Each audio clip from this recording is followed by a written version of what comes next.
ఎరుకాపురం గురించి అసలు నిజం తెలుసుకుని బాధగా ఇంటికి వస్తాడు మాధవ. దాంతో తమ్ముళ్ళు ఇలా అంటూ ఉంటారు. ఇంతవరకు మాకెంతో చేశావన్నయ్య, ఇలాగైనా నీ రుణం తీర్చుకోవాలనుకున్నాం. నీకంటూ జీవితం ఏర్పడాలి. నీకంటూ జీవితం వద్దా? నువ్వెళ్ళి పెళ్లి చేసుకో అన్నయ్య అని కేశవ అంటూ ఉంటాడు. ఇంతలో కవిత ఫోన్ చేస్తుంది మాధవకి. ఇందాక కాఫీ షాప్లో అలా వెళ్ళిపోవడం తప్పే, కానీ వెళ్లాల్సి వచ్చిందండి. నాకు తెలియకుండా మా తమ్ముళ్ళు మీకు మాటిచ్చారు. ఇప్పుడు కాదు, ఎప్పటికీ నేను వాళ్లను విడిచిపెట్టలేను, విడిచి ఉండలేను. నా సుఖం కోసం వాళ్ళు అలా అబద్ధం చెప్పారు. నన్ను క్షమించండి. ఈ పెళ్లి నాకొద్దు అని చెప్పేసి ఫోన్ పెట్టేస్తాడు మాధవ. ఇంకొక్కసారి నాకు తెలియకుండా నా పెళ్లి గురించి ఎవరూ నిర్ణయం తీసుకోకండి.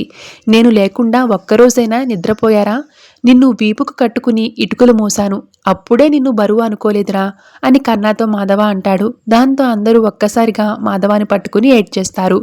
ఇక తరువాత నిన్ను బయటకు పంపించడంలో నా పాత్ర కూడా ఉంది పెద్ది అని మహా అంటుంది. నువ్వే నాయకురాలువని నాకు కూడా తెలుసమ్మా అని మాధవ అనేసరికి, మరి నన్నెందుకు తిట్టలేదు అని మహా అడుగుతుంది. మీ పనివనుకున్న పరమార్థం నాకు తెలుసు కదా అని అంటాడు. మీకు గుడి కట్టిచ్చేస్తానేమో అని మహా అంటూ ఉంటే, మనిషి ఎలా ఉండాలో మీరే ఉదాహరణ అని మహా అనే టైంకి చక్రి వస్తాడు. ఎలా ఉండకూడదో ఇతనే ఉదాహరణ అని చక్రి మీద మహా కౌంటర్లు వేస్తుంది. ఇక మహాని తీసుకుని యూనివర్సిటీకి బయలుదేరుతాడు చక్రి. యూనివర్సిటీకి సర్టిఫికెట్ల కోసం వచ్చామా అని మహా అడుగుతుంది. అవును, నాకు తెలిసిన మేడం ఇక్కడ ఉంది, నీ గురించి చెప్పాను అని చక్రి చెప్తూ ఉంటాడు. కాలేజ్లో చక్రిని అమ్మాయిలంతా చూస్తూ బాగున్నాడు కదే అని అనుకుంటూ ఉంటారు.